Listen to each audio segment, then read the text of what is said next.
Well, hello everyone. Welcome to another edition of One Plus One, your place for inconvenient truth telling and myth busting. And oh my God, it's a very special episode of One Plus One, hosted by myself, Yuri Smelter. This is our 400th episode, and we celebrate this milestone. We have two of my favorite peoples, whom One Plus One, most likely would not exist without. So, in our All Things Canada edition. We have Yves Engler of the Canadian Foreign Policy Institute, Disruption Canada, former NDP leadership candidate who was grossly excluded. And along with Yves, we also have the wonderful, the beautiful, the stupendous, the fantastic left-wing leftist organizer Jasmine Peardon of Capitalism Can't Be Fixed, and Jasmine also ran for the NDP for the NDP presidency, and folks should check her out on both Instagram and also check out her Substack and so forth. And also, just before we start, do share widely One Plus One. It's our only way of overcoming the far right algorithms. And Facebook sometimes blocks me from sharing, so it's very important that people share widely and so forth. And now, just before we get underway, first off, even Jasmine, thank you so much for coming. Especially, I believe this is a very short notice invitation, so I really appreciate you both coming here today and fitting me in your busy schedules. Thank you, Yuri. Thanks. Yes, and thanks to both of you. Now, before I get to my first, before I get to my first official question, Jasmine, you're gonna start us off first. So first, let me. Okay, so before we get into some of the of some real nitty gritty stuff and some lighthearted stuff and probably some personal revelations that both you and Eve are allowed to ask me. Now, Jasmine, your organization, Capitalism Can't Be Fixed, which Eve is a part of, as well as the CFPI, which Eve is a part of, you both are you both are organizing sort of a counter summit and a day of action against Mark Carney. I believe it's his NATO summit. Tell us all about it, and if there's any other stuff that Capitalism Can't Be Fixed is organizing and whatnot. Go ahead and plug away, as they say. Yeah, so Mark Carney has announced that he's doing a Canada Investment Summit in Toronto on September 14th and 15th. And he even said he's pitching Canada Inc., like Canada Incorporated. Mm-hmm. So he's wanting to sell off a bunch of Canadian assets, and he's talking about how Canada has no investment coming in, and so we need all this investment, which essentially just means resources to be sold, pipelines to be built, assets to be sold. And now he's talking about privatizing airports, which actually has been discussed in Canadian politics for like a decade, but he's really pushing it. And with how quickly Carney has moved over the last year, I wouldn't be surprised if it did actually happen under him. And so, yeah, on September 14th and 15th, he's invited all the world's top CEOs, top 100 CEOs. There's not a lot of information about who's coming, but it is going to be BlackRock is confirmed as one of the corporations, as well as the Singapore Sovereign Wealth Fund, UAE, I believe, Sovereign Wealth Fund as well. And then just these big, like transnational corporations that are kind of monopoly capitalists, the ones that own everything and buy up everything. And like he's wining and dining them for 2 days in Toronto. We already know that Canada is, open for these types of corporations, but just such a blatant invitation to them, just it cannot happen without resistance. So we're organizing a panel before. So on the weekend, there's going to be a panel, kind of framing resistance. So why are we here? Why is this resistance important? Those sorts of things. And then a big rally and some more direct protest action while the summit is happening. So that will be on especially September 14th, the Monday at 12 in Toronto.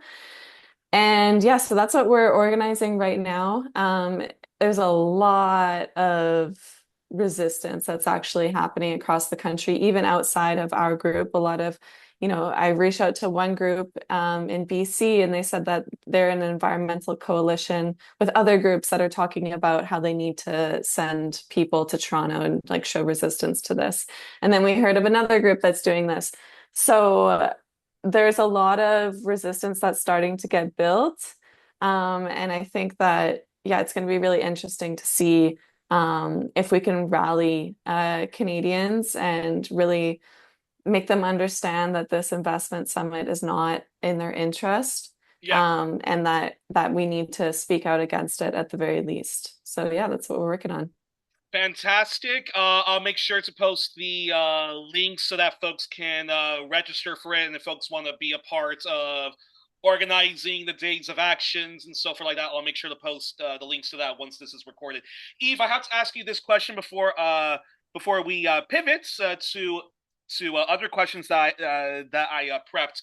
Now, I believe now, Yves, were you already in university? No, you were in university in the early 2000s, I believe, in Concordia, doing political science, and were part of a left-wing leadership that was mobilizing against globalization, mobilized against Israel, and so forth. So, so, so, so, so my question is. And one of these days, I would love to actually organize something with Capitalism Can't Be Fixed when we talk about political education. Would love to do something about the Dark Ages, which was the 1990s. Now, while everybody remembers the 1990s as, you know, the era of gangster rap, grunge, as you guys can see, Nirvana, Nine Inch Nails, Smashing Pumpkins, the Spice Girls, Backstreet Boys. It was it was New Britain. You had Tony Blair, you had Oasis, and so forth. That's the good stuff of the 90s. The really bad stuff of the 90s was the era of Bill Clinton. It was the era of neo-Keynesian. And in yours truly, Canada, y'all had a real dark ages when it comes to austerity. People thought Brian Mulroney and the dark ages of the 1990s was bad. Jean Chrétien and Paul Martin's famous austerity budget was even worse. But you told me, Eve, that you didn't really focus so much on socioeconomics and politics in the 90s compared to when you were coming of age, in the 2000s. But my red flag for Mark Carney when he was running for liberal leadership, both him and Chrystia Freeland were praising the Jean Chrétien and Paul Martin budget, which historically, when we really look back at it, was even more aggressive and grotesque than anything Brian Mulroney did in the 80s. So would you say Mark Carney, his spending of 5% of GDP on NATO, the pivot to Asia, militarism in general, all these pipelines he's trying to do because that's the only way to keep Alberta far right wing douchebags like Daniel Smith united with the country, and all this like crazy stuff. There's no elbows up. He's constantly, giving more and more concessions to the evil jack o' lantern that's in the White House, Donald Trump. But anyways, long story short, Mark Carney, when he was running for the leadership of the Liberal Party, was praising the Paul Martin budget. Is what he is doing right now. Is that it's the Chrétien Paul Martin budget on steroids, and is what he's doing even more vicious than anything people complained about Stephen Harper or even Justin Trudeau during both of their respective leaderships. Very curious response.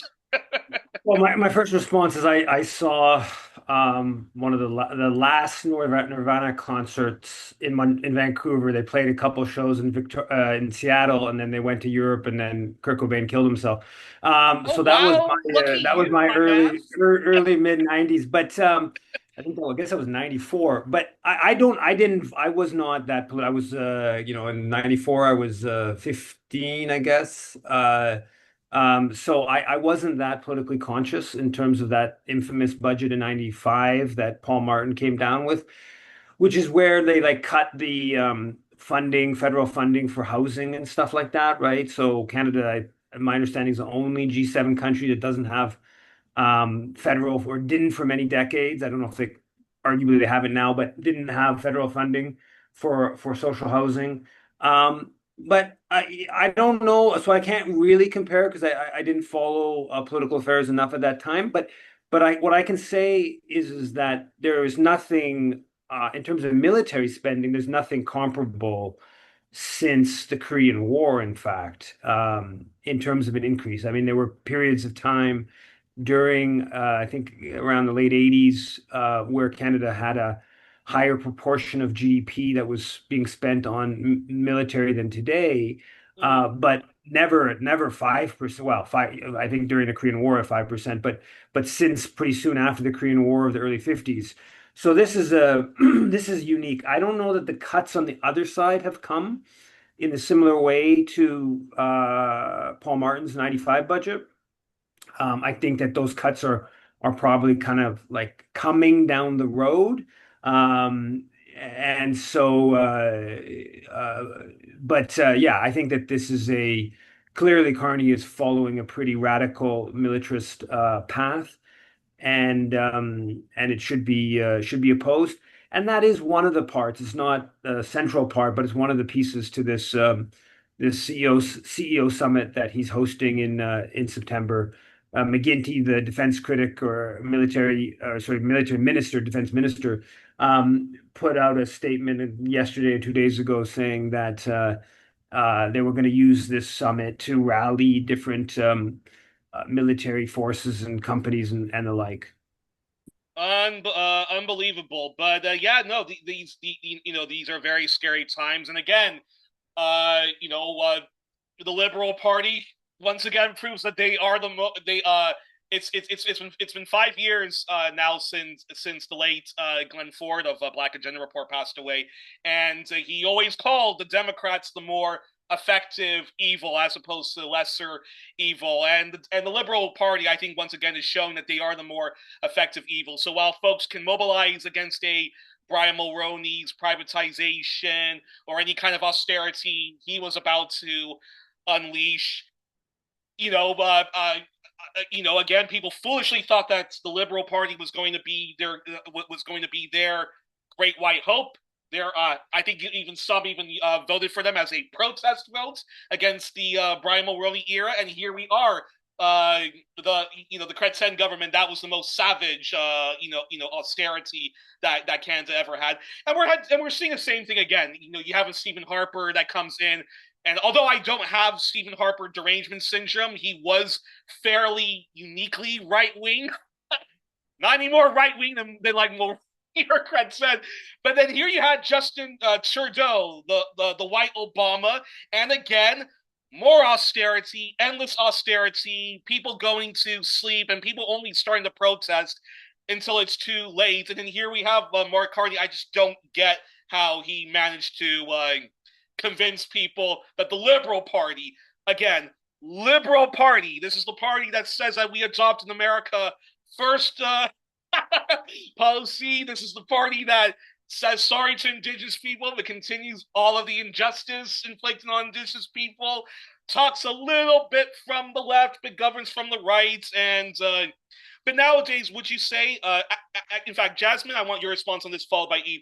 Would you say that now people are starting to realize that, holy shit, all of this regardless of people's foolish beliefs on like NATO and stuff like that, but that people are starting to see that there's austerity that's coming on that's coming around the ways. There is more climate criminality that's coming around the corner. Now's the time that we have to mobilize. We're not going to get a pharmacare. We're not going to get dental care. We're not going to get any mental health care merged with the single payer system. All we're getting is endless austerity and endless militarism. Jasmine, I'm curious your response, followed by Eve. Yeah, I don't know. Like, it does feel like the activist community is certainly aware of Carney, and like mounting resistance. I don't know that the activist community was ever like in support of Carney, so maybe it's just the same people saying that this is all bad. Because it feels like people see investment as a positive thing. I mean, we have just this like conditioning as North Americans that investment and finance are productive things on society. And like when Carney says like, I don't know, people like Carney. They like the fact that like he just lies directly to them and they just appreciate everything that he says. I don't know, like I don't get it. Like I saw like Carney was elected in on, Canada first and Canada is not for sale. And now he's literally putting Canada up for sale and, bending to Trump on thing after thing, and people don't care.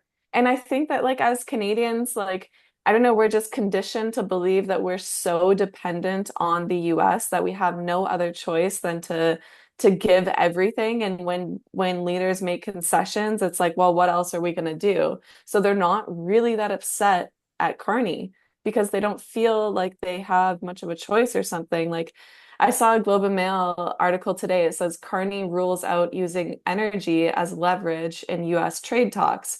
So Carney is saying like, no, no, no, we're not going to use our oil and gas supply as a bargaining chip with Trump. Like that would be crazy. He literally said, no, no, we're not going to do it because Canadians are reliable and people need trust and people trust us. So because we're a supplier of a key commodity, like we have to really think hard if we're going to use that as a bargaining chip. But like I just don't get it. Like yeah, and like people are gonna see that and be like, yeah, that's reasonable. He's thinking about it. So I don't know. It doesn't feel to me like people really understand what's going on, which is why like we just had a webinar last night with Capitalism Can't Be Fixed on agitation. And like I was trying to frame the argument where like everything you're told is a lie and you need to be able to expose the system, and you can't expose the system unless you disrupt and get into the conversation or have very concise analysis and somehow like get people to hear that don't normally hear it because the media and like it's all just they're not contradicting anything.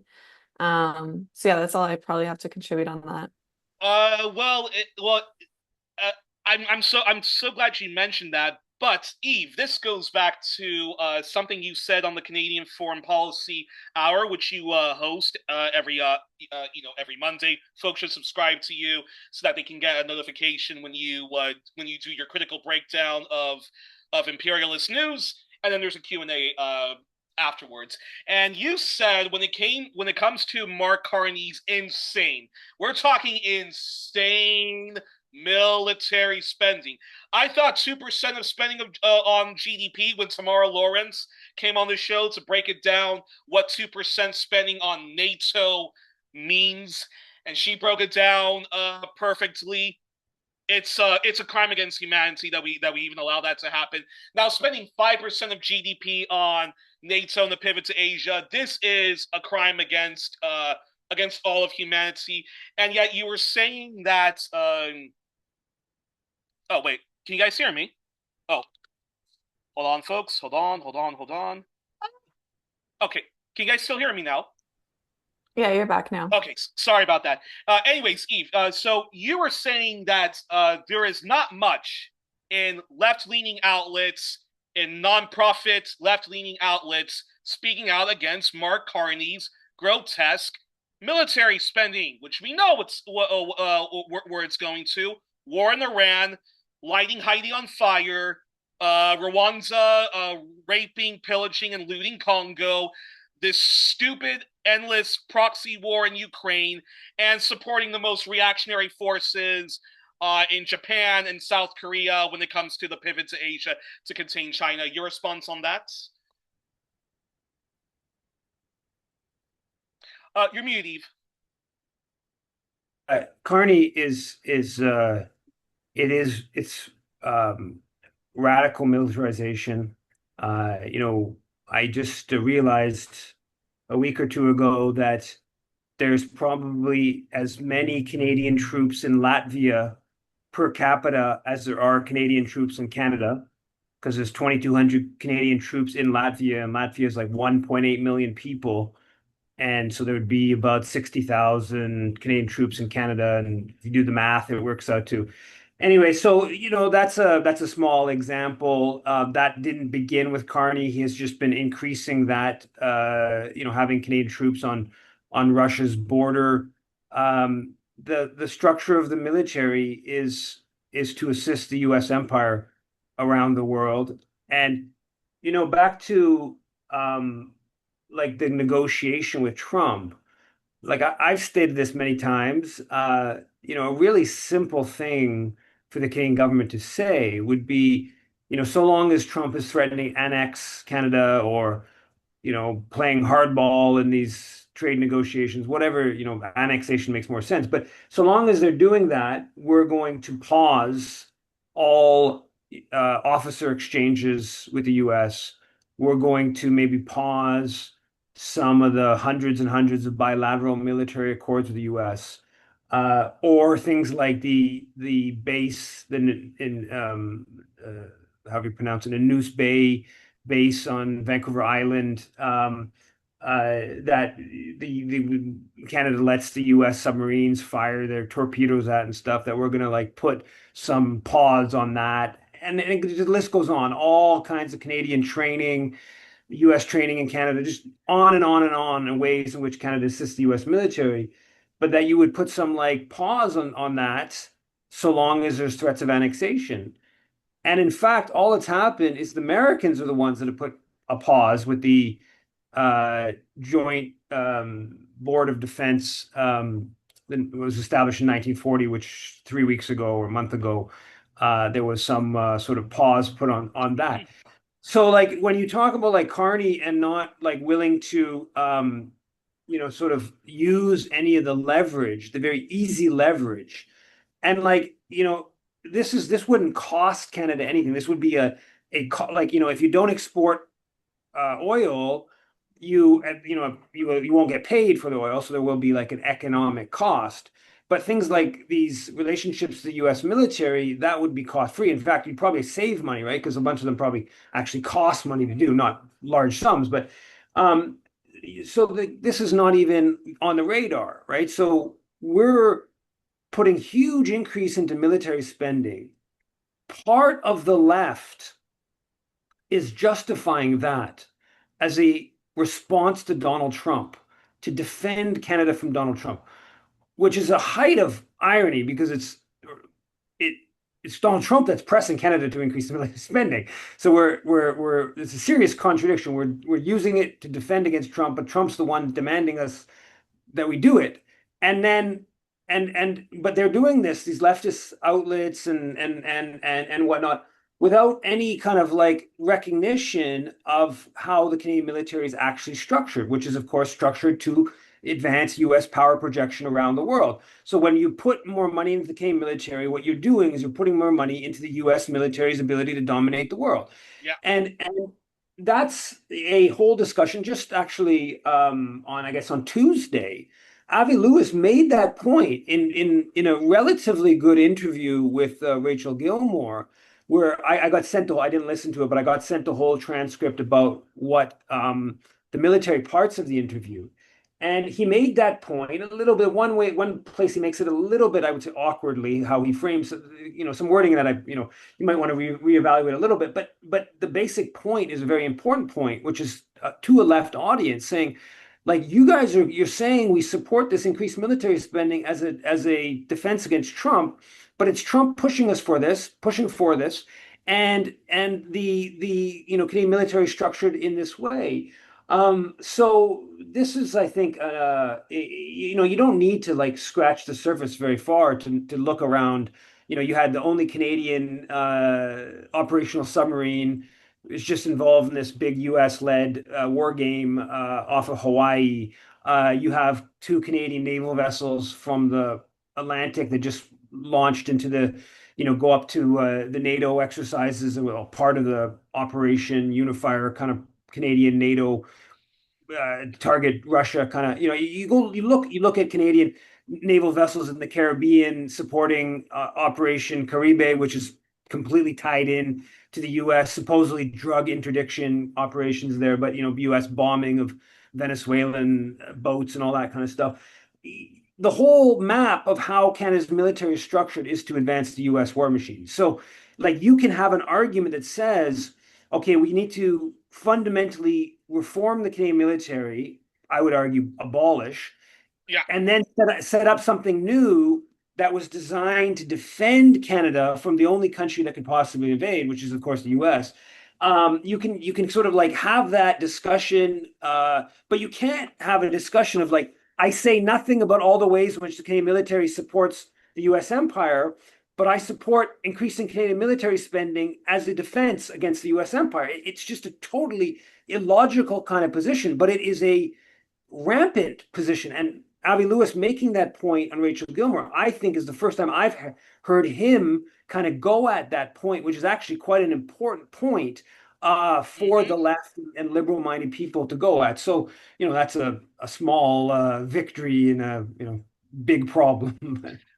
In fact, actually, we're going to return to that interview with Avi Lewis. And earlier, I think over the weekend, you actually confronted Avi Lewis. And so we're actually going to return to that. But before we do, Jasmine, let's plug a leftist who doesn't fall for the liberal bullshit, who's unapologetically outspoken against Mark Carney. I love this woman. Lefty Jane, I believe is her name. Can you plug her? Because she's the only leftist uh, I think with a fairly large following. I don't follow her on Facebook. I do follow her when I'm on Instagram, and she has a large following, and she's just unapologetically outspoken against Mark Carney and attacking the liberal as much as anybody would be attacking the conservatives and the once mighty progressive conservative party. Can you plug her, because she's done a very good job speaking out against Mark Carney, something that left publications, nonprofit left publications, simply haven't been doing, apart from the odd article here and there by Owen Schock, uh, Tamara Lawrence, Dimitri Lascaris, and of course yours, and of course Yves Engler. Oh, one Yeah, sec. no, it's been really great Yeah. connecting with.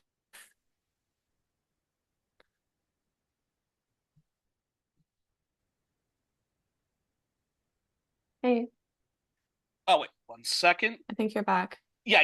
Sorry about that. Sorry about that. Hold on one moment. Let me just. No worries. Okay. Okay. Yeah. So Jasmine, you were saying about Lefty. Yeah, you were saying about Lefty Chain. Yeah. Yeah, so it's Lefty, IE at the end, and then Jane. But yeah, it's been really great connecting with Jane and also just with other kind of small creators that are focusing on Canadian politics. It's been it's interesting to find like the niche anti-imperialist left.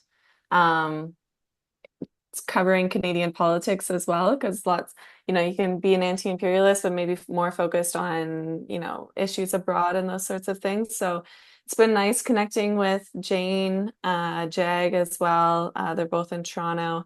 A lot of creators are in Toronto, and yeah, they put out a lot of good work. They do a lot of solidarity actions as well. I learn a lot from their work that they do. I think Jane also has a podcast, but I'm not, I think it's behind a paywall. But yeah, definitely check her out on TikTok and Instagram. She puts out an incredible amount of content. I don't know how she does it. I can maybe do one video a month, and she's like one video every day or two. And it's always really good. Like she has a good perspective. Most recently, she put out a video on the wildfires and was, kind of before everybody was talking about it, but she was saying like these are all First Nations, Indigenous communities that are burning down. Like this is disproportionately affecting Indigenous communities. Um, and I just thought, yeah, no, it's true. It's something that like we know, but she was really like talking about it first, and then she kind of put me down a whole rabbit hole on this new Senate report actually that got released like just a few weeks ago, I think. But it's like 100 or so pages on wildfires in Canada. And I started reading into it, and it's just, I mean, it's just the climate change is always very intimidating for me to dive into. It's never been something that I've really focused on. And just because I feel a little bit powerlessness in front of it. But yeah, it's going on about, how much wildfires are increasing, what we're doing about it, how much it's costing. And like it says somewhere in the report that, in 2017, so less than 10 years ago, the total cost for wildfires across Canada was 1.5 billion. In 2024 is 8 billion. So it's almost 8x in just a few years. Um, and it's totally we're not spending enough on it, and it's all reactive. And it's split between like provinces, municipal, and federal. There's no federal agency that connects them all. We don't have up-to-date equipment on it. I mean, there's just so much. We're not using like Indigenous communities have fire keeping methods in order to stop burns from, spreading across Canada. We're we previously outlawed their practices with firekeeping and would not allow them to do it. Even though it's like, look where we are now, look where that got us. And yeah, I don't know. There's just so much there. So yeah, Jane has been really good on centering Indigenous issues and people with disabilities as well. And yeah. But that being said, but that being said, you do a lot of climate action. I mean, Earth's greatest enemy, as Avi Martin says, is the U.S. military. I would say militarism in general. So I think even if we may not, I think even if we may not do like a short video or even like constantly talk about like all of the science and get into the nitty gritty of like the data of this is the world on fire because of us continuously extracting fossil fuels, the way we consume our meat, the car industry, which even Bianca have done the best book about cars and so forth. But it's all connected. And I think both of you and your endless. Both of you and your tireless, campaign against, imperialism is a form of, climate action, even though we often don't connect the dots. But putting a pause on that, I'm going to change the subject a little bit, but we're going to go back to the campaigns you guys are working on, and capitalism can't be fixed. But before I do that, Eve, I have to ask you this question because it's our 400th episode, and I wanted to try to make this a little bit lighthearted and whatnot. But let me ask you this question: uh, What do you do to unwind, relax when the horrors of the world gets under your skin? When people who should be, supporting you, they marginalize you, they bully you, they sabotage you. So, what do you do to relax and get into like a healthy mind space, and then you come back full swinging? And then, Jasmine, actually, that would be my same question to you in light of the brilliant organization you both are part of. Capitalism Can't Be Fixed, Onward to a Socialist Future. Eve, your response, followed by Jasmine. Uh, I mean, I don't know. I have two kids, lots of stuff to do with them. I'm yeah, I don't know that I do that much would be called a formal relaxing or whatever, but yeah. Okay, so you know what? That is the greatest pitch I've ever heard to people get children. I'm the opposite. I don't. I do not want to give up my drinking lifestyle and my ability to visit whomever I want to see whenever I want to see because children, grind you down. That, but that's interesting. So you hear that, folks? Get children. That's how Eve relaxes. Jasmine, what's your what what do you do to turn the brain down to zero, get into a relaxing space when it comes to all the horrors of the world and all the asshole lefties that we all have to deal with sometimes? I'm not naming any names, but Mhm. anywho, what's your response? Um, yeah, I don't know. Like it's pretty all-encompassing for sure at this point in my life. But I'm going camping lots this summer and I'm going again tomorrow. So that's nice to unplug and running. I do lots of running, so that helps, those sorts of things. But I think also I mean, I didn't get involved in politics until Eve's campaign. And I think that that was a big introduction to, I don't know, just the left and all the dynamics of the left. And maybe it prepped me quite well for going forward because now I'm like, oh, okay, like, people are going to criticize you no matter what. And I don't know. I just feel now I don't feel as invested, I guess, in like other people's opinions and critique. And just knowing that like whatever you're gonna do, people are gonna critique you. And as long as you're being truthful and like trying your best, I think that that's like the most important thing. Yeah. Interesting, but now camping. I don't think you did a very good job pitching camping. I mean all those mosquitoes and all those like Yeah. ticks and whatnot, Yeah. No, all those camping in god awful like Quebec is insects. No, camping in Quebec is nothing like camping in BC. I gotta say, like camping in BC is so heavenly. And here it's like I feel like it's rugged. There's like so much bugs and like the weather is so extreme.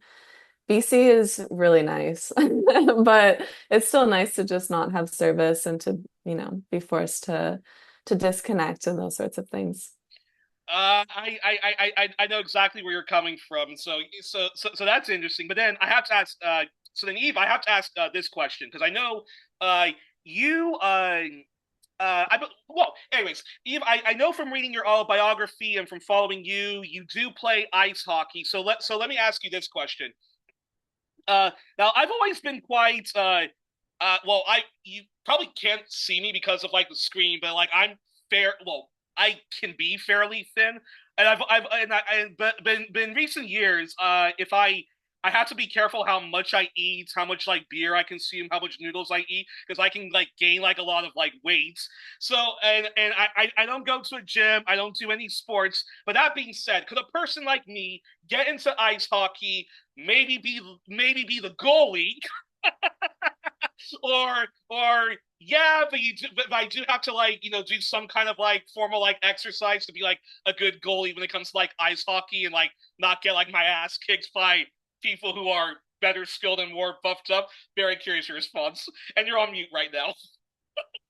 Uh, well, I mean, there's obviously smaller people that play hockey. It is a sport that there's a significant benefit in being bigger, and especially when you introduce contact into the later in youth hockey. But yeah, I mean, I don't. It's been a long time since I played hockey. I have over the past 25 years. I haven't really in the last couple years with the kids, but I used to play football or like what called soccer and Yeah. here quite regularly in the summer. But yeah, it's a hockey is a sport biased towards size, but there are positions and all. There are also top players that aren't necessarily that big, but So I could be a goalie then. So I could play ice hockey and be a you could be a goalie then. goalie. The key here is being a good skater, right? Like even goalies, which ostensibly doesn't look like they're that good at that good as skaters, they are actually incredibly good skaters. And that, to be able to move like that on skates is not an easy thing. And that's obviously something that you have to have access to ice to do. Yeah. So that's not always accessible. Alrighty. So when I do move to Canada, when we do find a way to get me to move to Canada, I gotta practice more of my ice skating skills, and then I can be a goalie for some hockey team to turn my brain down to zero when I need to do that with all the stress that comes with doing this job. But then, gotta ask this question now, Jasmine. Now I want you to know, by the way, how much I love you as a person. You're like a superheroine of mine, and I like you're one of like my favorite female leftists, one of my favorite Canadian leftists, and also one of my favorite guests. That I love to keep in touch with off the air and whatnot. But my question to you is, when it comes to when it came to experiencing, the torment that was people marginalizing Eve, Bianca, and by large anyone that was part of the campaign, seems, and you Your mentioned. internet's cutting out. Oh wait, okay. Sorry, folks. Sorry, folks. Wait one moment. Ah, Okay, am I back? Can you guys hear me now? Yep, you're back now. Okay.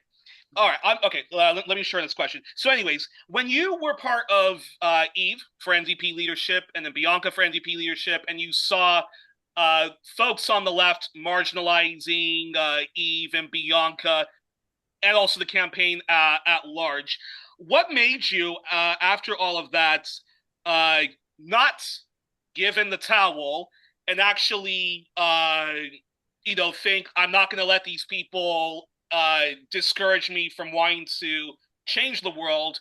And of course, with that starts Capitalism Can't Be Fixed. Oh, can you hear me, Jasmine? Um, well, I used to work in the federal government. Yeah. Yeah, I can hear you. Okay, perfect. Can you hear me? Yeah, I can hear you. Uh-oh. Wait. Uh-oh. Okay, I think you're back now. Okay, yeah. Go ahead, Jasmine. Um, yeah, I used to work in the federal government, and before that, I worked in law for a year as well. And I just really didn't like it at all.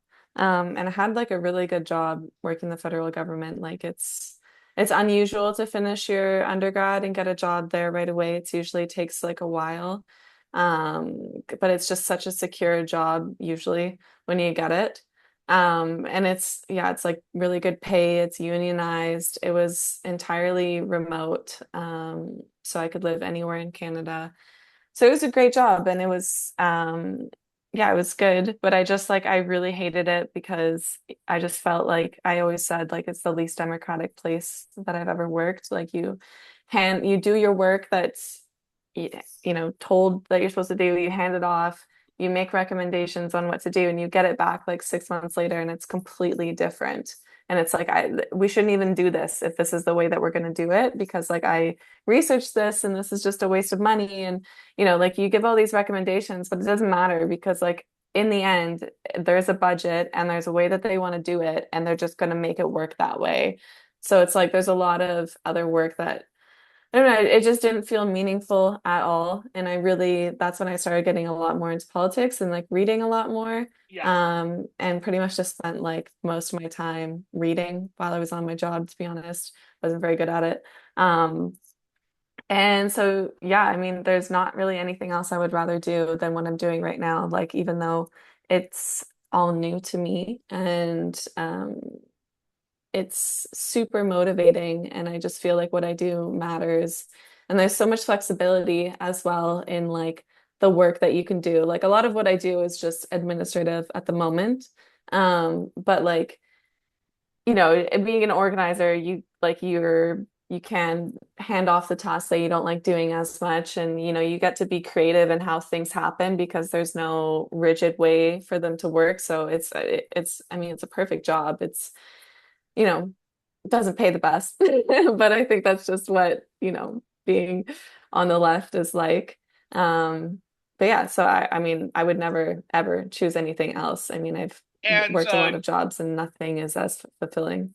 would you say, despite the grotesque bullying, slandering, smearing that our mutual friends Eve and Bianca and all who were involved in that insurgent campaign, Eve for NDP leadership, Bianca for NDP leadership, that okay, so putting aside all the assholism that you guys were subjected to, the fact that like you worked with like 45 other people of all ages, various backgrounds to make what I still call that fine piece of socialism, which is capitalism can't be fixed, onwards to a socialist future. That's what still motivates you. Okay, we didn't win this NDP leadership race. We weren't even allowed into the race, but I'm not going to let these people like grind me down.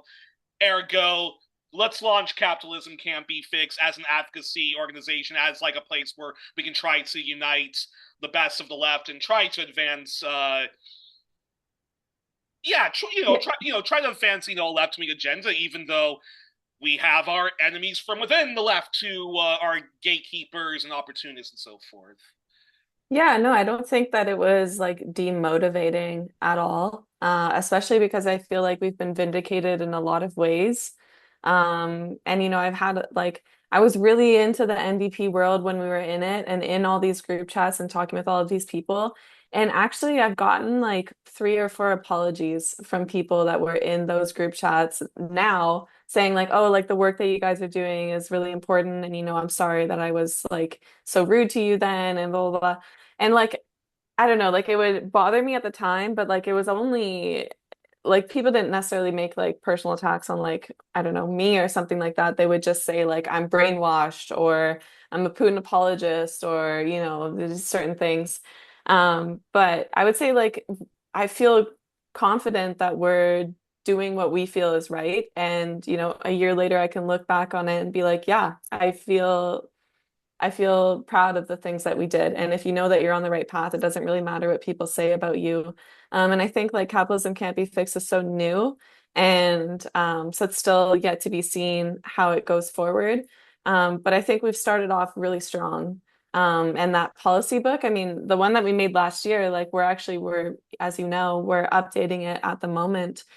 And it's been an incredible process to update it because Yeah. now we actually get to be liberated from, the shackles of the NDP world. So, instead of it being about how can we make the NDP better, it's like, what would the ideal political party be that we would want to be in?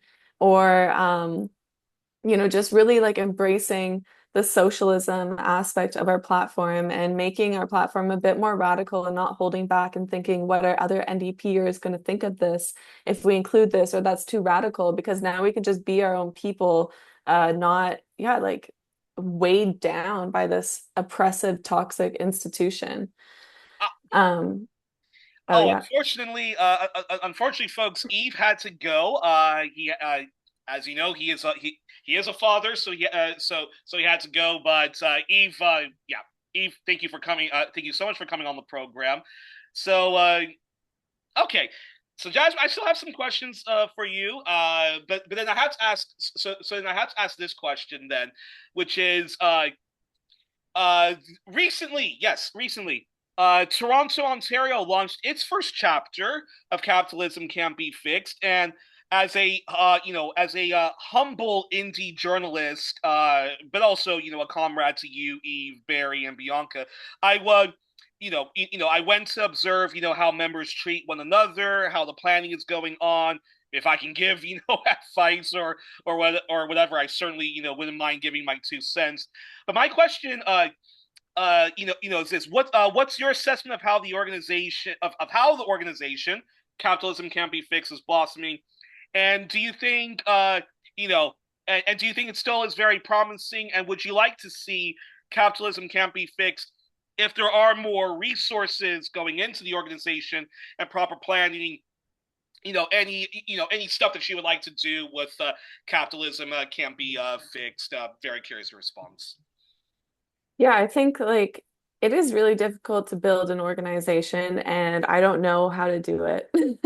And I have a lot of people around me that know how to do it, so it's great because I work, very closely with longtime organizers who are much later in their life now. But even an organization looks different today than what it needed to look like 30 years ago. So they can give me their advice on what they think is the best organization. And I can, read all of these books.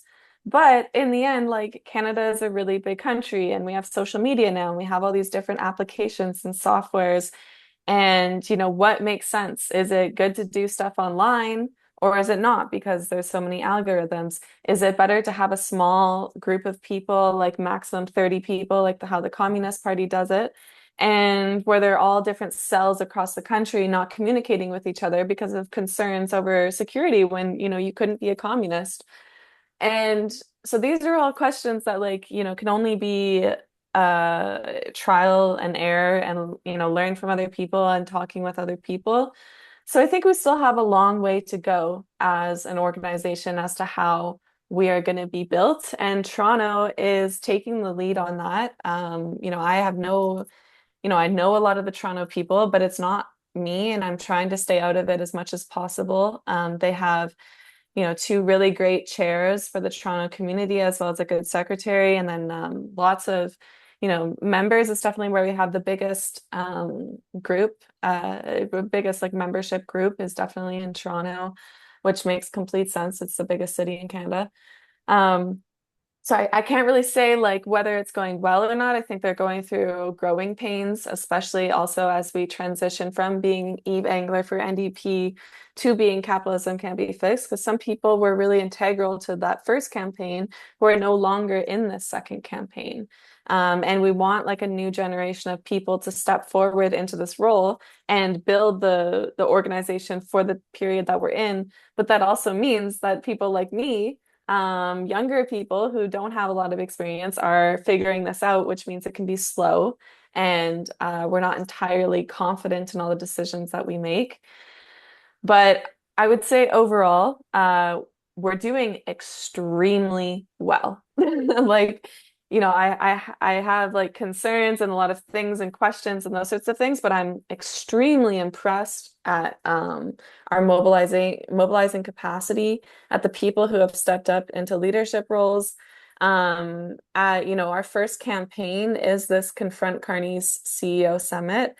We have an open letter that has over 800 signatures, including David Suzuki, Roger Waters, some really big names. Even And even people who are not big fans of E for NDP leadership, funnily enough, yeah. yeah, yeah, lots of people that weren't down for the campaign. But we're doing the right work, which is the most important thing. So people like they're supporting us because we're doing the right thing.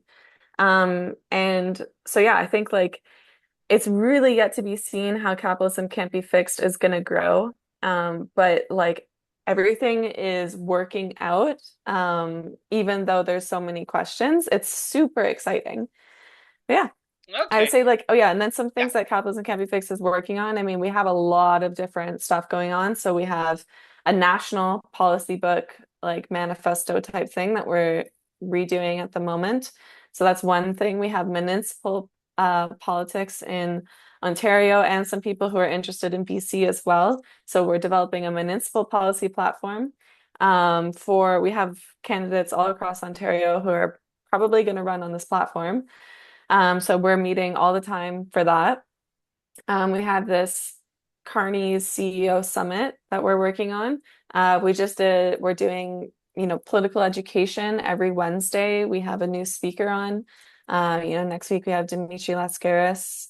The week after that we have Davide, who has a Substack called Critic of Poly-Econ, who does incredible work. I'm super excited to have connected with Davide over the last few weeks. Yeah, I mean, we're really like we're doing a lot in a lot of different directions. Then we have like stickers coming, pamphlets, leaflets, placards. I mean, there's just a lot going on. And But also, yeah. and also, so folks, so anybody who watches this, so unfortunately, it's a pity that Eve had to rush to do some parent duties, but I will try to get Eve back on because I have some very important questions I want to ask him. But questions regarding capitalism can't be fixed. Questions regarding a recent yesterday even. Yeah, so last night, Wednesday, you guys had a very good discussion about the direct action that Eve does, the heckling of politicians, confronting them on their warmongering and so forth like that. That's what Eve does. Eve, Dimitri Lascaris, who you mentioned, Tamara Lawrence, both of them who have been on this program. They're the Canadian Code Pink, basically. They were all Mhm. part of a loose organization called Disruption Canada, where they were confronting Justin Trudeau, Andrew Scheer, and all sorts of the warmongers of all parties, including the NDP, attacking them from the left. But but if folks want my questions to Eve on that, I'll make sure to post the links. But we're gonna have Eve hopefully back on soon for a shorter interview to discuss to ask him questions about like how he pushes back against his critics when it comes to those who say that he's too mean. But I do want to ask you then this question, Jasmine. You've already mentioned it. You've been host, moderator, and interviewer to an incredible collection of daily Wednesday events, often Wednesdays. These are political education online events. Eve has come on. Tamara Lawrence, as I mentioned, has come on. Incredible, feminist and anti-imperialist leftist. Uh, you also had on a fantastic person, a medic from Newfoundland, I believe. She was a Gaza medic. She was a witness to the genocide and being a medical. Yeah.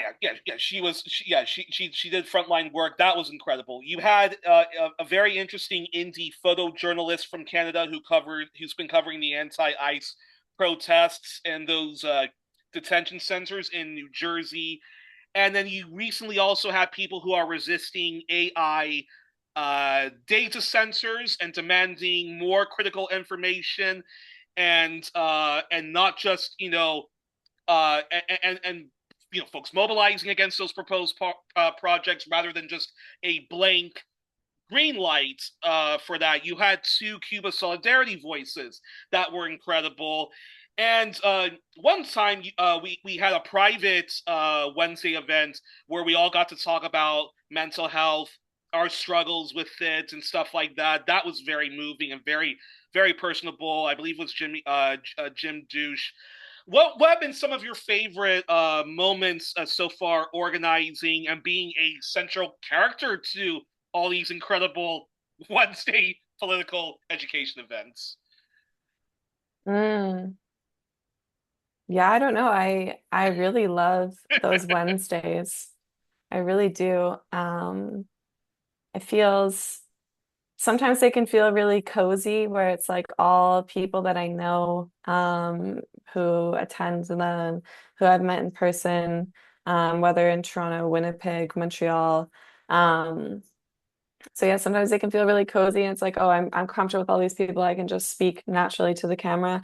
And then sometimes it's like a whole new group of people and they're super enthusiastic and they know who all of us are. And I'm like, they know they were like talking about previous seminars and I'm like, okay, so there's so many people that watch these and that like follow our campaigns. I mean, it's just like it's kind of shocking sometimes to think about that. But yeah, no, I mean it feels great. It's sometimes it's really fun. I remember when we had our I think it was like 1 month or 10 days. I think it was 1 month of Avi Lewis. We were assessing his new leadership role. And then, somebody from the NDP comes onto the call and like scolds us in real time. And we all just like experience that together. And like, I mean, those are just like some good moments that like I just live for. I remember that. Um, I was there for that. I mean, it is community building, like it is. And also because, I mean, me and Eve are both in Montreal, and there is a big community in Montreal built through Eve that I just get to join essentially. And I see them at lots of different actions and Palestine events, and it feels really nice. Yeah. I mean, it is ultimately like just a community of people that all, think the same way, that get to spend time together learning new things. And it's not a huge commitment. It's an hour and a half on Wednesday, so we're not asking a lot of people. So yeah, it's been great. That's probably my favorite thing for sure out It's of Capitalism Can't Be Fixed. it's brilliant, and you are so good at doing that. I always try to make sure that I can do it. I think I've even had like night outs where friends of mine are coming to like visits. Like I'm out with them, but then we have to like like go home at like a good time, and then like my parents are like picking me up from Waterloo, and I'm just like trying to like rush, get my face like all like ready, like awake myself so I don't pass out, and just like watch Hmm. these amazing Wednesday. So they're always good. They're always good. Like Yves Engler's Canadian Foreign Policy Hour. It's like it's just something I can't miss. Yeah. Yeah, and I mean we're super lucky with like people being really willing to come on. I mean, the guests that we get are incredible. Like they're so interesting. They're doing such important work and they're super excited to be there. Like they're always like sending me so many messages before. Do you think if I talk about this or should I do this and those sorts of things? Like people really care. And yeah, That's I mean great. they always say like afterwards that like they're really impressed with our community and they felt so welcomed and that type of stuff. So yeah, it feels good. It feels great. We're super lucky. That's actually that's actually very similar to some of my interactions when I get people to come on 1+1. In fact, actually, that's a perfect segue to this. So, Jasmine, you get to ask me any question. You get to ask me Hmm. at least you can ask me 5 questions or more. They can be the most personal question, like have you ever were you ever an addict to to what do I do to unwind, to what's my favorite like bands or like music, or who Hmm. were the ones that like got me into like the rabbit hole of like leftism. So you get to ask me any question, 5 questions. Go go right ahead. Okay, I was thinking about this. What was like the first radical kind of book that you read? It doesn't need to be super radical looking back on it, but at the time you were like, Oh wait, oh yeah, that's easy. Michael Moore's wait Michael wait, okay wait Michael Moore. I think it's Stupid White Men and Other Sorry Excuses for the State of the Nation. okay, Yeah, I'll look yeah, it yeah. up. This is one of Michael Moore's books. This came out before Bullying for Columbine, as a matter of fact. And I think I was at a friend of mine, ex friend now, but I was at a friend of mine's place. I saw this title. To see a title in which a white guy is talking about stupid white men, and there's a whole chapter where Michael Moore is like shitting on white people, white supremacy, Yeah, and stuff okay. like that. So so that was my first like window into like left leaning liberalism and and all that jazz. So I'm hey sorry. Kat, how's it going, Kat? It's like I'm hungry. Um, and then I guess like what I don't know, what music are you listening to right now these uh days? that's a very good question. I listen to all sorts of music. I think there is so much good music that I just don't understand how people can pigeonhole themselves and only listen to one period of music, anything from the 60s or 70s. I don't understand how people can listen to any music of today and like completely shit on any music of the past. Like I love music from like the 1920s, 30s, 40s, classical music. Love techno and house music, love metal music, love rap music, love R&B music, love soul, funk, disco, reggae, all that stuff. I just like love like all kinds of music, and I just but nowadays, over the weekend I was listening to a lot the Isley Brothers, and like getting and like doing like a good like deep dive into like some of their music, and there's one of their songs called I think it's called Can We Go Again? I think that's the name of the song. And the beginning of the song sounds a lot like Tears for Fears, Everybody Wants to Rule the World, and it came out before that. Mm, So I've been listening to a lot of the Isley Brothers. And then I love like listening to like Kate Tranada, and recently it was like the something anniversary of when he did his Boiler mm, Room live hmm. set in Montreal, and Hmm. there is this singer Shay Leah who's just dancing beautifully Hmm. from the start to end. So I like listening to like Kate Shanahan a lot. Then like Kendrick Lamar over here, Post Lamone over here, Doja Cat. Then recently was like listening to a lot of Underworld and like binge listening to like a lot of like their stuff, and then just like randomly like there'll also be just like random like rock acts I'll listen to like Mini Mansions, then Wet Leg. I like Wet Leg a lot, and all sorts. Oh well, Kurt's been also recently listening to like a lot of like Nirvana and like pull, I've particularly. been listening to Nirvana too lately. Yeah, yeah, yeah, yeah. I love that band, and well, well, I wasn't even planning on talking, but I did want to mention this because it's Pride Month.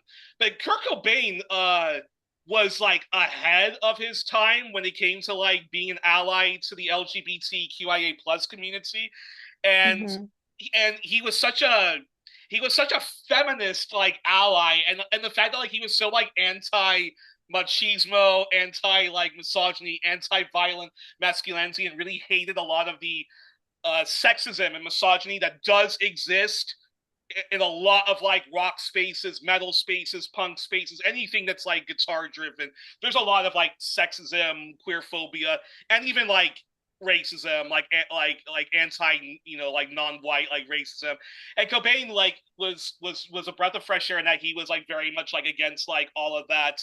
And I think had he lived today, I think he would have loved to have seen where rock music went. I think he would have loved the fact that like it's not just like LGBT anymore. Like there's like QIA plus, Hmm. asexuality, Hmm.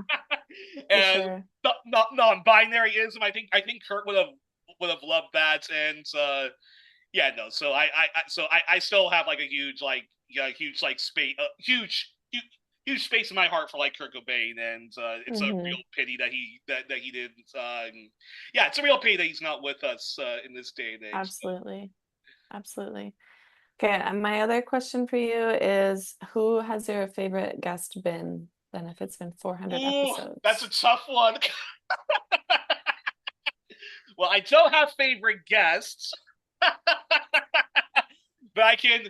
No, but I do have favorite moments. I do have favorite moments, and Hmm. there are some guests who have been on more than once, and each time they come on, I just like absolutely love them. They completely like blow my way.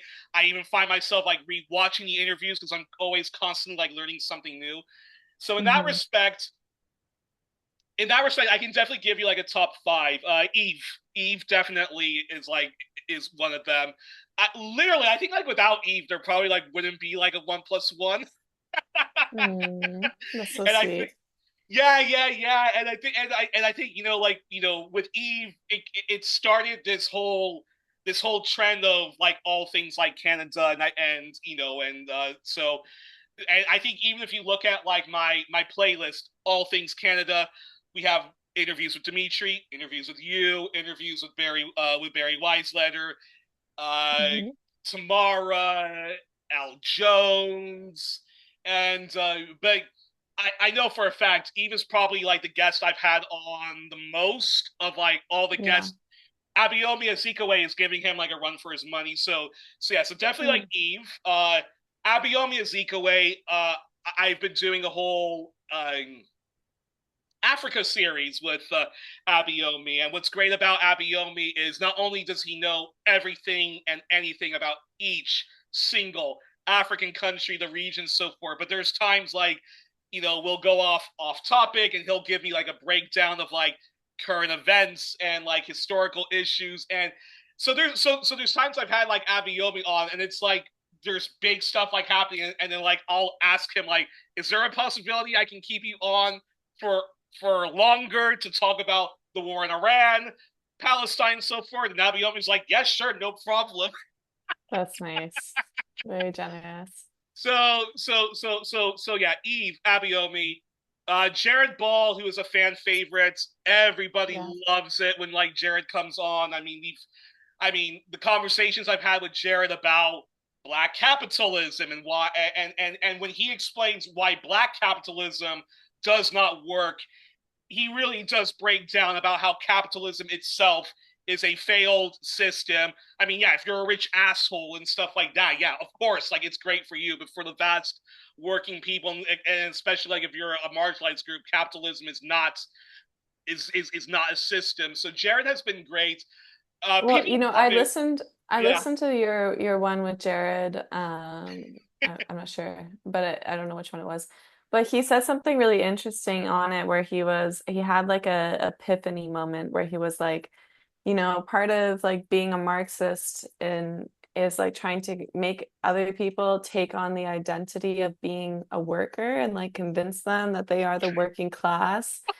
And that stuck with me because I'm like, it's very true. Like, you have to show that, like, we are all together and it is us versus them, and they are a them. Like, whether you see it or not, they are a them. So now I have to convince you, like, we are an us, and for you to take on this identity of a working class, of the working class. And, I really resonate a lot with that, especially as I become more of a Marxist over time. It's like, yeah, you have to take on this identity of being a part of the working class. So I thought that that was a Well, really good point. and also like you and Eve, he's had very very disturbing experiences, like working in all sorts of left circles, nonprofit, left leaning media worlds. He's had all sorts of like experiences with unions where he sees people who are flaming left wingers, or they claim to be flaming left wingers, and they just act as gatekeepers, controlled oppositions, don't have the courage of their own convictions, and keep supporting a Democratic Party which has only gone more and more rightward. And so I love having Jared on. He's unlike other people who who can talk randomly into like to an empty audience and so forth. I generally don't like that whole like influencer type of stuff. I prefer I think like you, for example, like you like prepare like a lot of like your videos and you break down really good stuff, and I think you do a very good job at it. But I've seen other programs where folks, unless they have one other person to bounce off, not fun to watch. Jared though can just can just do a show with like a couple of like notes that like he has like off the top of his head, and completely do this whole 2 hour long commentary about why we should not Yeah. watch this movie, about why this person has got it completely wrong about like Marxism. Yeah. And I know that the times he has been on the program, we've done like 3 shows where we talk about the music industry and how if you're anti-capitalist and you're a left winger, the music industry is the perfect example of how rotten, grotesque, unjust the system of capitalism is. We've done 3 shows about that where we've just gotten so much views, so much audience, so many people like engaging with us. So I love having yeah. So I watched, wait, before yeah, you move on yeah. from Jared, I watched him on, I think it was Brianna Greyjoy, Brie Grey, her, and it was Jared Ball, Brianna Greyjoy, and 2 other guests, so I don't remember who they are now, but they were talking about Jay-Z, and Yes. he recently was Jay-Z was saying like he's never exploited anyone before, and he's like, I don't know, he was talking about how like he's like an ethical billionaire or whatever. And like, Yeah. Wow. first That's of all, bullshit. they broke down that argument like so well. But also like somebody was saying like, Jay-Z, you literally sold drugs. Like, you literally like that's how you got your start, was like selling drugs. Well, It's no, like, well, you well, don't not think only that's that, exploiting but someone? it's so funny. It's so funny because not only that, but basically, when me and Jared talk about the music industry, and when we talk about Death Row Records, when we talk about Diddy and Bad Boy Records, when we talk about any of those big record companies, the Russell Simmons of the world, we are talking we're hoping that the black people who watch the program, or anyone who's a leftist watches the program, realizes that the music industry, the Diddy's of the world, Russell Simmons and so forth, even like Dr. Dre, those are black. That is black capitalism in a nutshell. So just Yeah. because you have people who look like you, who have had the same struggles as you, they are, when they do their business, sure, they might be left leaning. Sure, they might give some jobs to people who would never get jobs, black people or Latinx people who come from the ghetto, but they're going to exploit you. They're going to Yeah. exploit you. And time again, whether it's whether it's Diddy, whether it's anybody from like the music industry who is a black producer, they all have like ripped off their audience. And Jay-Z's another example. If you don't hear about certain rappers anymore who were associated with Jay-Z and Rockefeller Records, that's because I'm pretty sure they asked Jigga at some point, are you going to pay me for like all the work I've done for all that touring I did with you? And he will just, drop them like that. So, yeah. So, Well, I mean, that reminds me, like, that's the problem with like identity politics because yeah, I was just on a call recently. I don't remember what it was, but it was some organizing activism call. And they were talking about how like we need more women in politics, and they were saying like, we don't have enough like female mayors. yeah. And the mayor of Montreal is a woman and she is atrocious. Like she's a Zionist. Like she's been really bad on like Palestine. Like that's like my main interactions with her.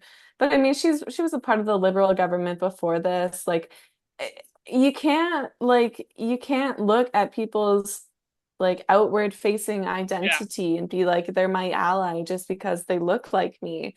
Like it's Mm-hmm. like what class are they in and what actions are they doing and whose interest?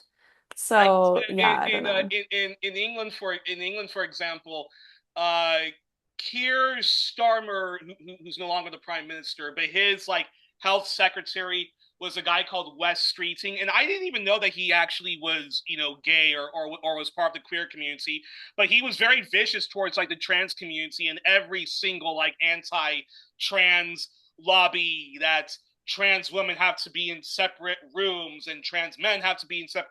Anyways, he engaged in like the most grotesque like trans phobia. The conservatives would always flirt with the idea of being transphobic, but the Labor Party, they were in government and they actually did marginalize them. And well, I remember Obama, and I remember like trying to like warn people that like guys, Obama Obama's a right winger. He's very right leaning. There are better candidates on both foreign policy and the domestic policy. I remember I was a huge fan of like Dennis Kucinich and Mike Gravel, and before I became like very far left, Ron Paul was like the like anti like imperialist, anti drug war, Yeah. libertarian like Yeah, it's candidate. true. And on foreign policy, Ron Paul was to the left of I know. Obama, and I just could not I understand. know. You were talking about how this ridiculous Carney mania. I also never understood Trudeau mania, whether it was Pierre or Justin Trudeau.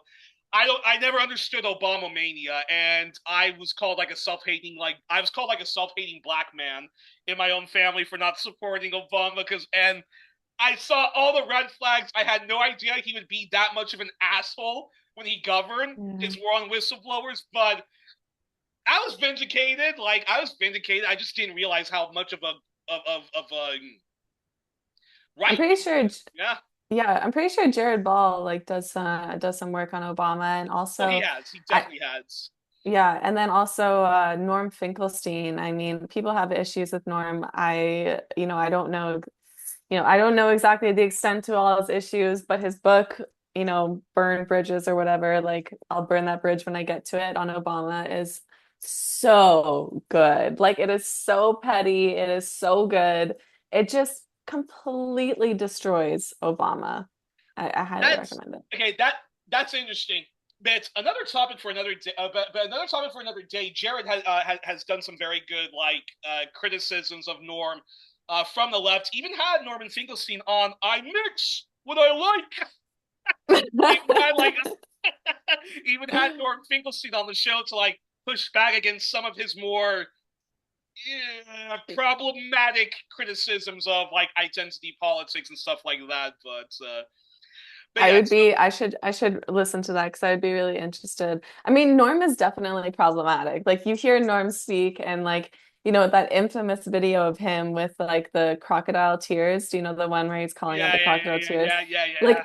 fantastic video, but like you can tell, like Norm's a little problematic. Like he does not care. He's not gonna hold back on Well, anything. You know what I mean? Norm Finkelstein. Actually, okay. Well, let me answer these questions. Okay, let me answer this Yes. question, and then I'll get back very briefly to Norm Finkelstein. So yeah, so Yves Engler, Abiomi Ezekwe, Jared Ball, Joe Emmersberger. Oh, okay. Yes. Joe Emmersberger. People should watch the collection of interviews I have with him. He sometimes does not get the recognition he deserves, but I want people to especially watch Just Me and him talking about his review of Mein Kampf. After we're done talking about Mein Kampf, Hitler's grotesque far right manifesto, we talk about Zionism and why Joe is not afraid to say that Zionism is Nazism of our times. And then towards the end of that interview, funnily enough, we criticize those on the left who are so obsessed with going on Joe Rogan, going on Tucker Carlson, going on Piers Morgan, and so forth. But the most important part of that interview was Joe's response to why he defends Palestinian armed resistance and why he does not denounce the attacks on October the 7th, which many people say was Palestinians breaking out of their prison, their concentration camps. Folks should watch that. I've watched that interview many times by myself, and it always gives like shivers up my spine. It always makes me like become so much more radical because Joe does such a good job defending the dignity of Palestinians who take up arms against their oppressors. So Joe Emmersberger, I love having him on the show because he's such a no holds bar kind of guy. and That's then great. fifth, Yeah. and then fifth one, oh wow, fifth is difficult. Fifth is difficult. I mean, like we've had so many. Wow, who would be my fifth person? Uh, well, I guess nowadays, and nowadays when it comes to like a person I really enjoy coming on the program, I'd have to say yourself. Oh, thank you. Yeah. Uh, if anything, God forbid anything was to happen to me tomorrow, the interview I am most proud of, and the interview I'm most proud of that I've done this year was you and Zach on the program and us defending both Eve and Bianca, mostly defending Eve against all of the avalanche of attacks. I remain very proud of that interview. I think someone had to defend Eve, and I saw that like nobody was making any videos about him, and I really felt the need to defend him. And I think when I had both you and Zach on, I just thought it was a tour de force in in the kind of journalism I want to do, and I think we all did like a very good job defending Eve, and also like the people power movements that were behind him, the folks who who thought like, am I really in the wrong? Like, why are people gaslighting me? Why am I feeling like I'm an asshole when I'm just defending a person's right to run in an election? So I'm very proud of that episode, and I think like talking with both you and like Zach like beforehand, I think I had already like interviewed you like two times. I think I already interviewed you like two times, and like when I saw like you, when I saw like how like tired like Eve was becoming, like my own father was like, "Is everything like all right with Eve?" Because he looks so much more tired these days, Mm. I don't know how even Bianca got through it, but I know for a fact if they got through it because of because of people like you who like stood by them to like the bitter end. So yeah, Hmm. so again, so it would have to so Yves Engler, Abiomi Ezekwe, Jared Ball, Joe Eversberger, Jasmine Peardon. Yeah, that's my Aw, thank you. top five 1+1 guests. Thank you. And to anybody else, I love you all equally, and yeah, you know, and Yes.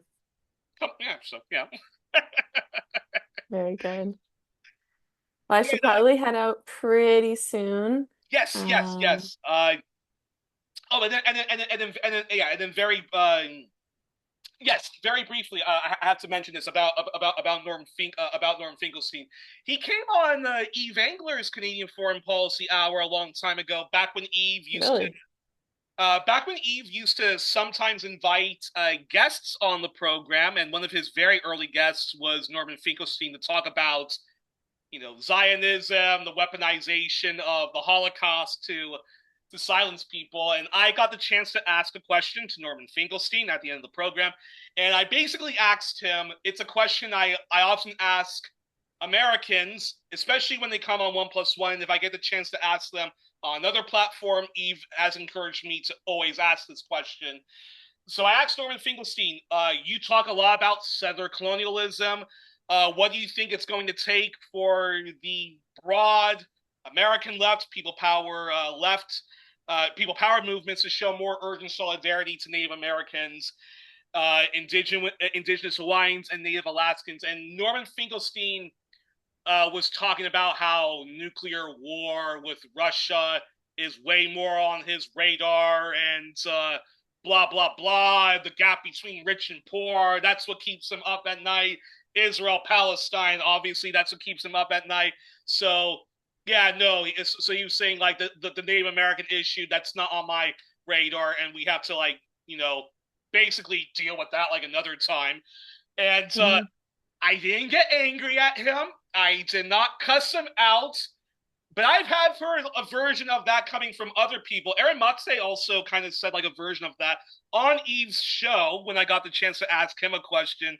And so that's always kind of like turned me off about like Norman and Aaron. And I've even heard black leftists, many who have come on the show, say a version of that, or they say a version of, well, some Native Americans had slaves, ergo, I'm not going to show any solidarity to them until they show up more for us and give us reparations. Crazy shit like that. Yeah, no, I mean, honestly, like, I don't know how you can care about the Palestine-Israel situation and not care about Indigenous issues because, like, you know, I've cared about Indigenous issues for a while, but since October 2023, I mean, it just becomes much clearer and sharper how important it is in Canada for us to address this as see what's happening in Palestine. So I think like that is entirely not an excuse or an appropriate or logical answer at all. But honestly, like a lot of people don't see it and they don't get it. It's a big critique of different parties here in Canada as well. I was talking with one of my friends in Toronto and I was asking them, why aren't you part of this party? And they said like they don't take the settler colonial question seriously enough for me to join them. Like it's not like a party that I can join in good faith because I don't feel like they're really addressing it. And like, I think also with like a lot of I don't know, more like not revolutionary, but I don't know. I'm just thinking of like I don't want to name names, but There are there's some Marxist groups that, and this is where I do take issues with certain leftists who bitch endlessly about identity politics and say that my people need to stop practicing identity politics more, and that the queer community and the feminists and so forth, they need to stop talking so much about their grievances and their identity politics and talk more about the class issue. And it's like, dude, that like we also know how to chew gum and walk at the same time. We have Black Agenda Report that endlessly says to their people, you can't that to chew gum and walk at the same time. We have to, address the issue yeah, of white supremacy, and we have to smash yeah, capitalism and so forth. There are queer yeah, people who say no to rainbow capitalism, yes to queer liberation. But going yeah, back to the plight of Native Americans, look, it's worse. It's much worse. What you described in Canada is much, much worse in the US and in Australia. Australia, the genocide denialism is even worse than in the US. And But I But mean, it goes in multiple ways. yeah. For example, like they kind of trade back and forth. Like Canada and the US, they kind of trade being the good guy or the bad guy on certain things. So like I was just recently reading that like there's something called the Jay Treaty in between Canada and the US, which would give Indigenous peoples certain rights to cross the border easier. Because if you think about the border between Canada and the US, it's literally just like a line like this. It makes no sense. If it was like for mountains and communities, it would be all up and down like this. So a lot of indigenous communities are along that border where half is on one side of the border and half is on the other side. So obviously they want to be able to go visit their family or do trade or, all of these different things across the border, but they have to deal with the border police and visa issues and all these sorts of things. The US is actually more progressive on this issue than Canada is. Canada decided in like the 70s that they just weren't going to recognize the Jay Treaty. They're like, no, we don't recognize it, and it's not, it doesn't apply in Canada. Whereas in the US, it does. But the US, like, they have all these kind of interesting restrictions where you have to prove that you have 50% blood quantum. Oh yeah, Yeah. fucking blood quantum. And Canada doesn't have that. So it's like, you can kind of, as long as you're like your grandmother has status and like there's this ways of kind of doing the same thing but like different. But yeah, I Well, mean, well, well actually, go ahead. no, it's just to say that like, both of them treat each other really bad. Actually, I also just started reading this book. I only read 3 chapters of it, but it's about um I wish I could remember the person's name. I know it has 2 authors, and one of them is Michael and one of them is Anthony, if that helps anybody. And it's called Whose Side Are You On? And it's about an Interesting. Indigenous person growing up on the border between America and the US. And he grows up there and he faces environmental racism and racial capitalism and all of these issues. And then he joins the American military, becomes a special ops person, goes to Honduras and El Salvador, and is like, part of the American military there. So obviously supporting a fascist far right dictatorship. Um, and while he's there, he kind of realizes, whose side am I on?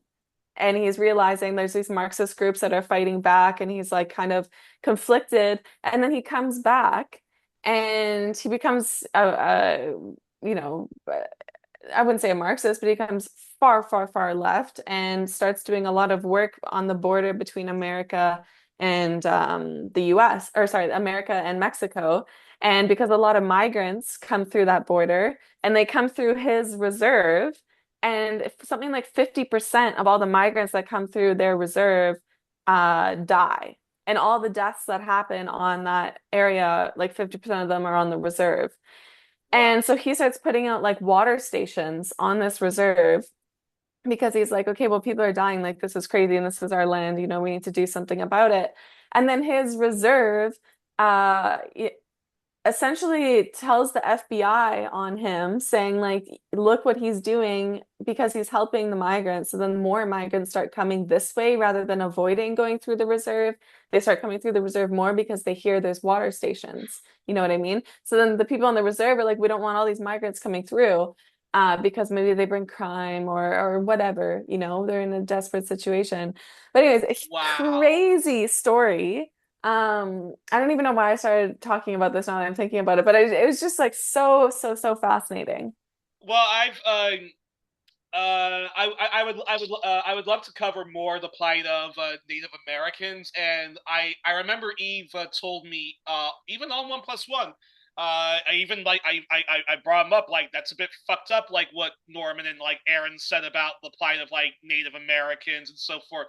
And he was saying to me that what you need to do, you need to ask that question more. You need to go into left circles, ask that question more. It's gonna Mm, make people like jump and like think, and mm, it's gonna make people feel more conscious, and that's how you get movements rolling.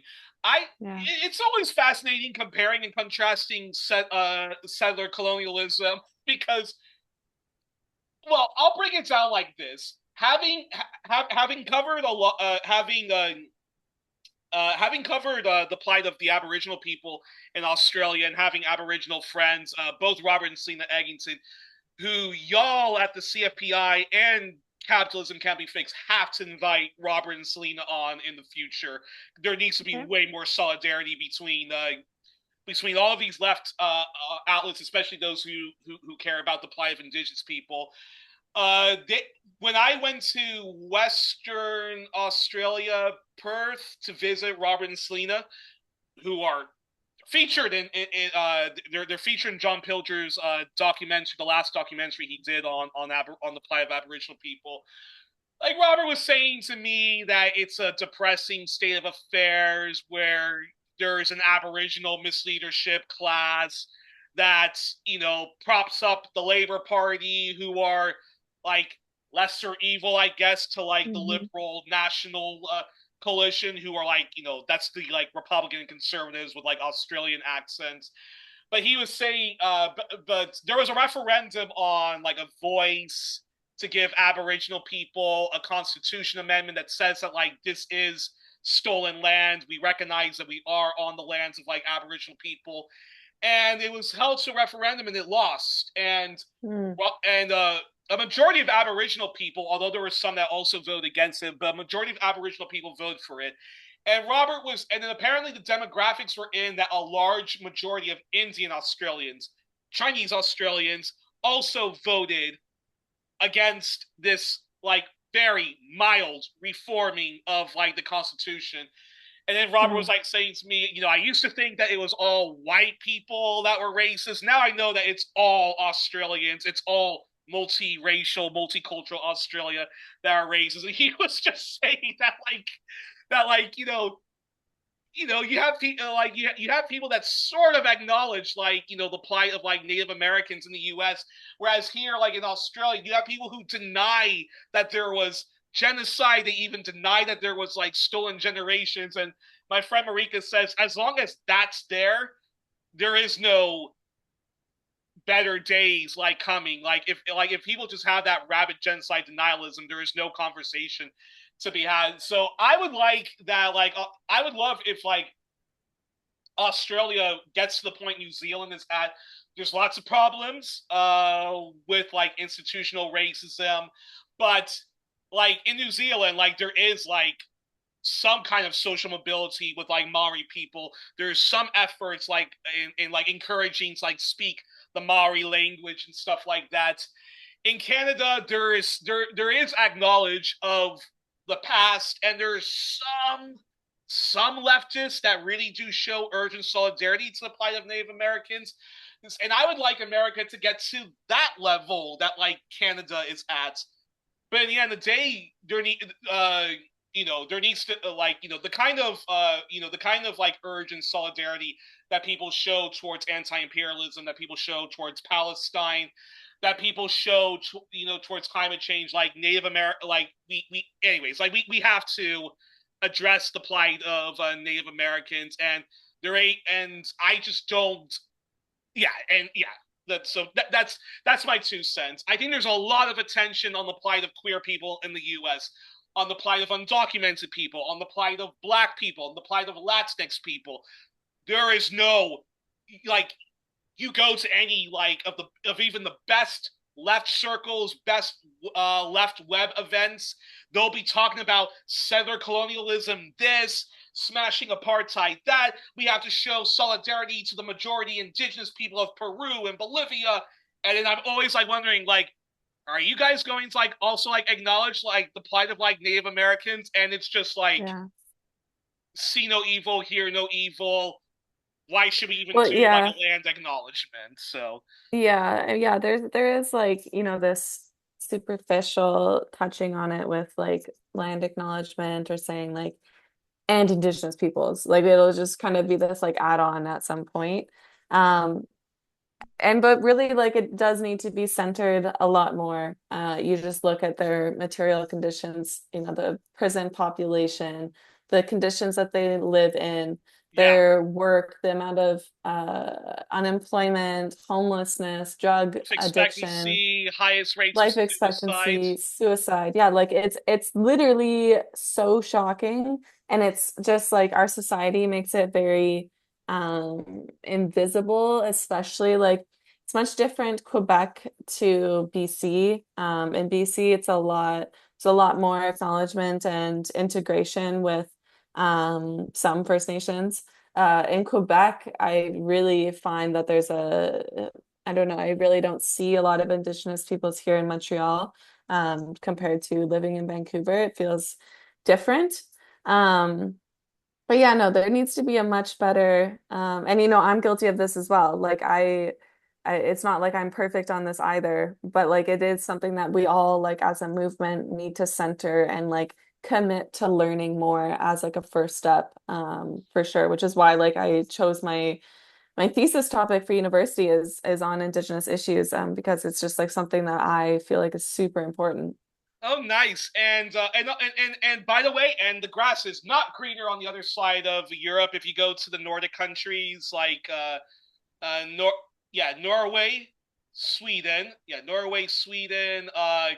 well, they have their oh, Finland as well.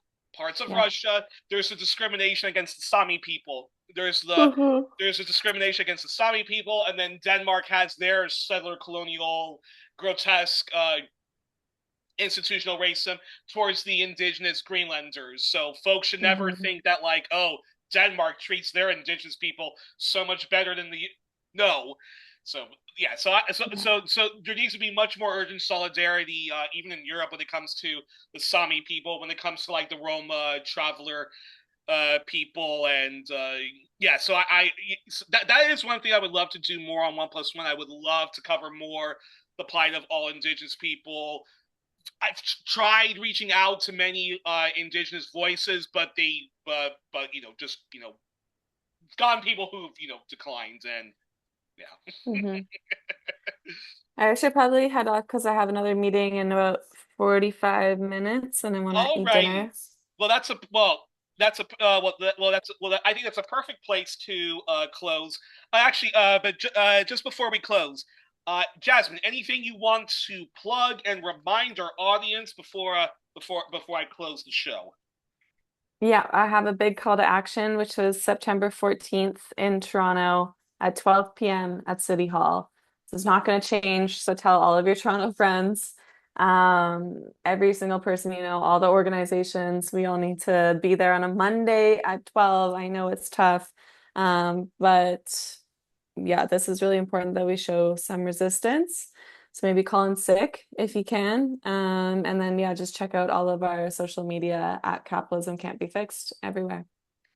And well, first off, okay, it's our four. This has been our 400th episode.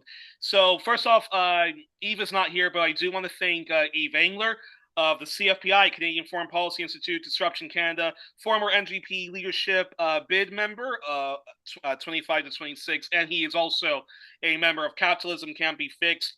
And we were also joined by seriously one of the finest flaming leftist, superb activists, and left-wing mobilizers. That is Jasmine Peardon, also of Capitalism Can't Be Fixed. She also, was part of the E for NDP leadership, Bianca for NDP leadership. She also ran for the NDP presidency. And yeah, no, and folks. Oh yeah, and of course, folks. Yeah, so subscribe to all those pages, but also donate donate very generously to Capitalism Can't Be Fixed. Do be a monthly sustainer.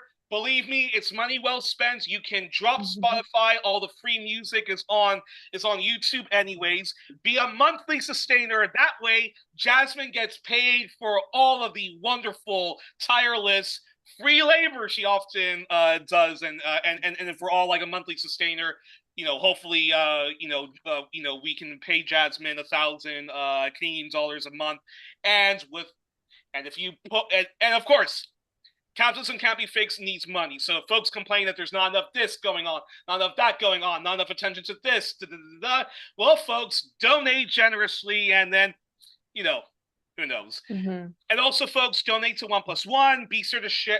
Be sure